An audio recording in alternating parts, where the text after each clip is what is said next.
Alors, actu sur numerama.com. Pour les grosses mises à jour logicielles, il faudra amener une Porsche Taycan chez Porsche du coup. Et oui, parce qu'apparemment on pourra pas les télécharger si les mises à jour sont trop lourdes, d'après ce qui est dit dans cet article.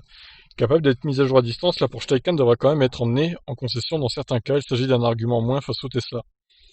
Donc Tesla a prouvé qu'il était possible de mettre régulièrement à jour une voiture à distance, comme on pourrait le faire avec un autre appareil électronique. On croyait que la Taycan de Porsche bénéficierait du même argument, mais il semblerait que ce ne sera pas du tout, enfin pas tout à fait le cas du moins. Un petit peu, mais pas trop.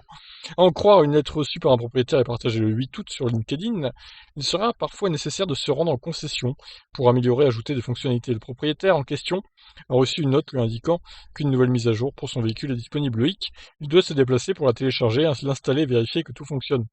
Copieuse, elle réunit plusieurs évolutions sur la conduite, le confort, la recharge à la maison ou encore l'affichage sur l'écran de bord. En préambule de la lettre adressée par Porsche, on peut lire: le système de mise à jour à distance est déjà utilisé pour les petites mises à jour. Cependant, pour les plus importantes comme celle-ci, un grand nombre de données est transféré et la mise à jour doit être effectuée sans problème dans un Porsche Center équipé d'une large bande passante. En somme, le constructeur allemand promet la meilleure expérience possible à ses clients. Oui, j'imagine que la mise à jour en question fait plusieurs dizaines de gigas et que du coup, faut quand même le débit pour la télécharger, quoi. Les multinationales évoquent aussi la complexité de la Porsche Taycan qui doit donc suivre cette procédure par mesure de sécurité. Sur ce point, Tesla se montre beaucoup moins craintif et n'a pas peur de pousser des grosses mises à jour vers ses voitures, sans doute basées sur une architecture électronique plus simple. Il y a aussi le côté très traditionnaliste de Porsche. Demander au propriétaire de venir dans une concession permet d'assurer un suivi privilégié de la clientèle. Les mises à jour à distance façon smartphone sont devenues un vrai sujet au sein de l'industrie automobile.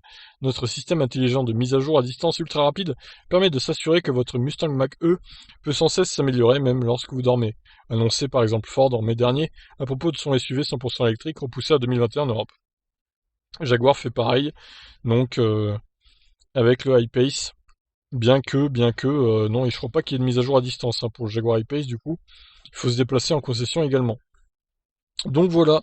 Bon, elle perd un argument, oui et non, parce qu'on peut quand même faire des petites mises à jour à distance quand même, sans se déplacer en concession.